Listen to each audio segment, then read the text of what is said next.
ఆత్మజ్ఞాని ఎలా ఉంటాడు?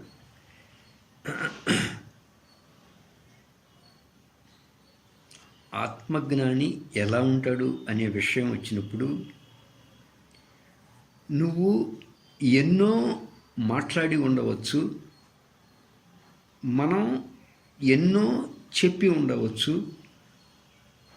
అందరము ఎన్నో విని ఉండవచ్చు, లేదు ఎన్నో ప్రసంగాలు ఇచ్చి కూడా ఉండొచ్చుగాక, ఎంతో పాండిత్యాన్ని ప్రదర్శించి కూడా ఉండొచ్చుగాక ఎవరమైనా సరే, లేకపోతే ఎన్నో సత్సంగాలకు వెళ్ళి ఎన్నో గ్రంథాలు చదివి ఎన్నో విని ఉండొచ్చుగాక, అన్ని శాస్త్రాలు నువ్వు చదివి ఉండొచ్చుగాక, అన్ని శాస్త్రాల గురించి నువ్వు విని ఉండొచ్చుగాక, అయినా కూడా నీకు స్వస్థితి రాదు, నీ స్వస్థితిలో నువ్వు ఉండవు.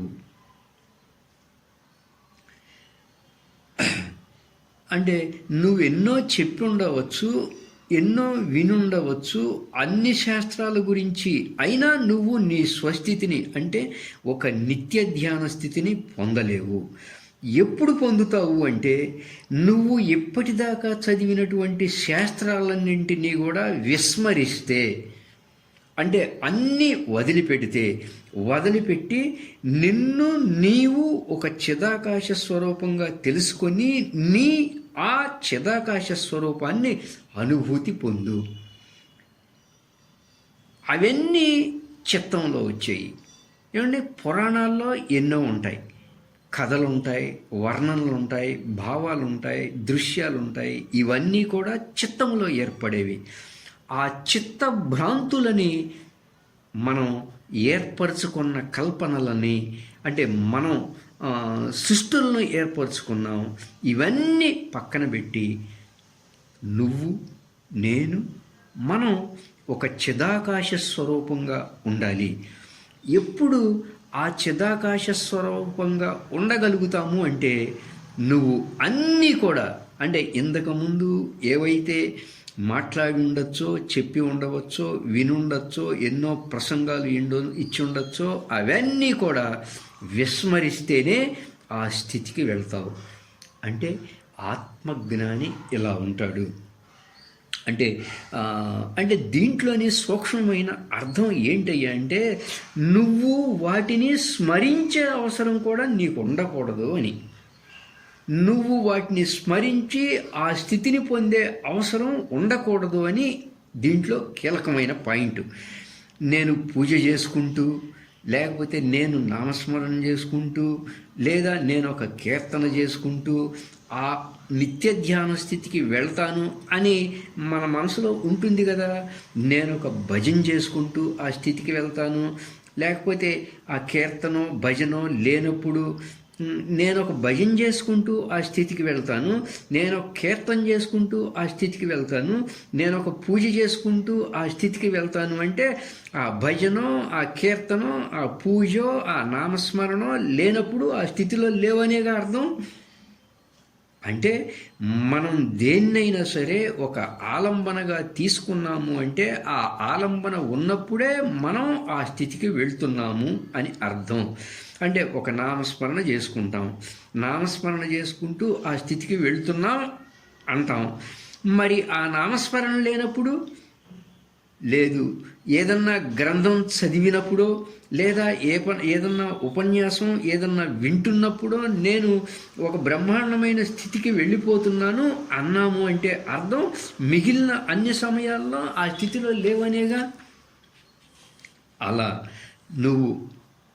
మనం దేన్నైనా ఒక ఆలంబనగా తీసుకొని కొన్ని పరిస్థితుల్లో, కొన్ని ఆశ్రమాల్లో, కొన్ని ప్రక్రియలో, కొన్ని అభ్యాసాలు, జప, తప, వ్రత, క్రతాది విషయాలు ఎన్నో ఉంటాయి కదా, గ్రంథాలు కూడా. అవన్నీ మనం అభ్యసిస్తున్నప్పుడు మాత్రమే మనం ఆ స్థితిని అనుభవిస్తున్నాము అంటే, మిగిలిన సమయాల్లో ఆ స్థితిలో లేము అని అర్థం. అందుకని అన్నీ విస్మరించి పక్కన పెట్టి నీ స్వరూప స్థితి తెలుసుకో. అంటే స్వరూపస్థితి అంటే ఏమీ లేదు. ఇందులో చాలా తేలికైంది ఏంటయ్యా అంటే నేను ఆనందంగా ఉంటా. ఏంటి అంటే ఏవి ఎలా జరుగుతున్నా కానీ నేను ఆనందంగా సుఖంగా ఉంటాను. నా అంతరంగాన్ని సమస్థితిలో ఉంచుకుంటా. ఆ భావనని మనం స్పష్టంగా మనసులో ఏర్పరచుకున్నా కూడా ఏ ద్వంద్వాలు ఎలా జరుగుతున్నా కానీ నేను అంతరంగంలో ఒక సమస్థితిలో ఆనందంగా ఉంటాను. జీవితమంతా ఇలా ద్వంద్వాలుగానే ఉంటుంది, జీవితమంతా ఇలా కర్మలుగానే ఉంటుంది అని తెలుసుకున్నా కూడా మనం ఆ స్థితిని పొందొచ్చు. అందుకని అయ్యా, నువ్వు ఎన్నో ప్రసంగాలు చెప్పి ఉండొచ్చు, ఎన్నో సత్సంగాలు విని ఉండొచ్చు, మనం ఎన్ని సంవత్సరాలు ఎన్ని ఆదివారాలు ఇలా చెప్పుకుంటూ వెళ్ళినా కానీ, అన్ని శాస్త్రాల గురించి జీవితం అంతా చెప్పుకున్నా కానీ అయినప్పటికీ నీ స్వస్థితిలో ఒక నిత్య ధ్యాన స్థితిలో నువ్వు ఉండలేవు. కానీ ఎప్పుడు ఉండగలుగుతావు? ఒక నిత్య ధ్యాన స్థితిలో, ఒక స్వస్థితిలో ఎప్పుడు నీ స్వరూప స్థితిని తెలుసుకుని జీవితాంతం ఆనందంగా ఉండగలుగుతావు అంటే ఇవేవి కూడా నీవు స్మరించే అవకాశం కూడా ఉండకూడదు. అంటే ఇవి స్మరిస్తేనే నేను ఆ స్థితిలో ఉంటాను అన్న అవసరం కూడా లేని స్థితిని నువ్వు పొందాలి. వ్యవహారాలన్నీ జరుగుతూనే ఉంటాయి, కానీ నీ స్వరూప స్థితిని నువ్వెప్పుడూ కోల్పోకూడదు. ఇక్కడ అర్థం అది. అంతేగాని వద్దన్నాడు కదా అని అన్నీ వదిలిపెట్టేయటం కాదు. ఇవి ఎంతగా చదివి తెలుసుకుని ఎంతగా అనుభూతి పొంది మనం ఉండాలి అంటే ఇక వీటి యొక్క అవసరం ఏమీ మనకి ఉండకూడదు. అలా ఆత్మజ్ఞాని ఉంటాడు.